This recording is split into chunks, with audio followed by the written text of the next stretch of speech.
পহেলা বৈশাখ বাংলা নতুন বছরের প্রথম দিন। বাংলাদেশের মানুষের জন্য এক অনন্য সাংস্কৃতিক উৎসব। এই দিনটি কেবল একটি ক্যালেন্ডারের পৃষ্ঠা উল্টে যাওয়া নয়, বরং জাতির চেতনায় এক নতুন সূর্যের আগমন ও নবযাত্রার সূচনা। আর এই আনন্দঘন দিনে ঢাকার স্মৃতিসৌধ এক গুরুত্বপূর্ণ মিলনস্থলে পরিণত হয়, যেখানে ঐতিহ্য, সংস্কৃতি ও ইতিহাস এক সূত্রে গাঁথা হয়। সম্রাট আকবর 1584 সালের 11ই মার্চ তার খাজনা তোলার পদ্ধতি সহজ করার জন্য বাংলা বর্ষ চালু করেন এবং তখন থেকেই বাংলা বছরের সূচনা হয়। পহেলা বৈশাখ উদযাপন মূলত একটি সার্বজনীন উৎসব, যা ধর্ম, বর্ণ, পেশা ও শ্রেণী নির্বিশেষে সকল বাঙালিকে একত্র করে। মঙ্গল শোভাযাত্রা, বৈশাখী মেলা, গ্রামীণ মেলা, ঐতিহ্যবাহী পোশাক পরিধান আর বাংলা গান ও নাচের মাধ্যমে এই দিনটি উদযাপন করা হয়। ঢাকা শহরের কেন্দ্রে পহেলা বৈশাখের উৎসব হয়ে ওঠে আরো জমকালো। রমনা বটমূলে প্রভাতী সঙ্গীত অনুষ্ঠান থেকে শুরু করে ধানমন্ডি, শাহবাগ, টিএসসি ও আজিমপুর এলাকা জুড়ে উৎসবের রং ছড়িয়ে পড়ে। এ সকল আয়োজনের মধ্যেও স্মৃতিসৌধে গিয়ে পহেলা বৈশাখ উদযাপন এক বিশেষ তাৎপর্য বহন করে, কারণ এই স্মৃতিস্তম্ভ কেবল একটি স্থাপনা নয়, এটি একটি জাতির আত্মত্যাগ ও সংগ্রামের প্রতীক। ঢাকার সাভারে অবস্থিত স্মৃতিসৌধ 1971 সালে মহান মুক্তিযুদ্ধে আত্মোৎসর্গকারী শহীদদের স্মরণে নির্মিত। এটি প্রতীক হয়ে দাঁড়িয়ে আছে স্বাধীনতার জন্য নিবেদিত সেই সব মানুষদের প্রতি কৃতজ্ঞতা ও শ্রদ্ধা জানিয়ে। পহেলা বৈশাখে এই স্থানটিতে আসার মধ্য দিয়ে অনেকেই নববর্ষের পাশাপাশি জাতীয় ইতিহাসের সাথে নিজেদের সংযোগ অনুভব করেন। উৎসব মুখর পরিবেশের মাঝেও এখানে এক ধরনের ভাব গম্ভীরতা বিরাজ করে। অনেকে পরিবার সহ স্মৃতিসৌধে যান। সকাল থেকে স্মৃতিসৌধ প্রাঙ্গণ জমে ওঠে হাজারো মানুষের উপস্থিতিতে। অনেকে পাঞ্জাবি পায়জামা, শাড়ি ও ফুলের মালা পরে আসেন। আবারও অনেকে মুখে শুভ নববর্ষ চিত্রাঙ্কন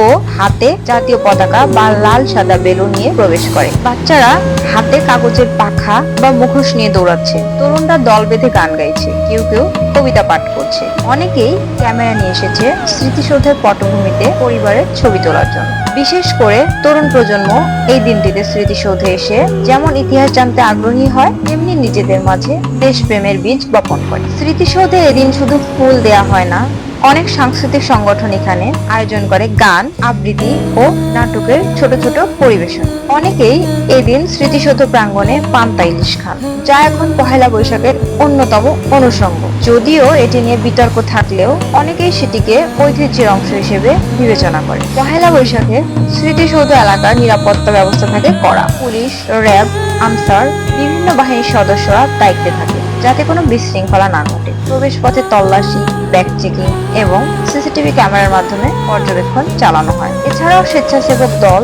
শিক্ষার্থী ও সামাজিক সংগঠনগুলো পরিষ্কার পরিচ্ছন্নতা রক্ষায় সহযোগিতা করে। সকলেই যেন আনন্দ উৎসব উদযাপন করতে পারে, এ ব্যাপারে সকলেই সজাগ।